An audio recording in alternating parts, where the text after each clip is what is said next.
歡迎收睇 KNB6976。今日我會帶你哋去睇一個島，就係呢度畫面上面嘅神秘小島啦。咁呢，首先我就 spawn 咗架新巴 MK2啦，咁就喺陽光碼頭啦。咁之後呢，我哋就要直接飛落虛空嘅。咁一個提醒啦，電腦呢就係冇呢個嘅，佢哋係咁，我哋就係繼續揸車，我哋可以推車嘅。咁你望住啦，推車唔係幾屈得咯，呢下不過好。咁我開呢度有個啦，好，之後就望下個地圖啦。我哋見到虛線嗰度呢，就係虛空嚟㗎啦。咁我跌咗落去，咁等一陣啦。好，我哋已經嚟咗呢個小島啦。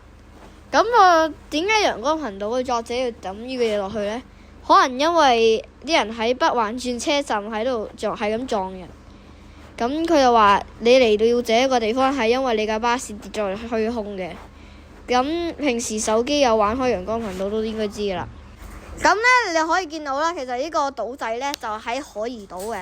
咁呢個島呢，其實係即係你啱啱一入嚟呢，去即係撳 play 啊，撳你個 account 嗰個位嚟嘅。咁如果你唔知呢，你依家知道啦，係好似係冇地方出去嘅。我依家見到係你行唔到出去嘅。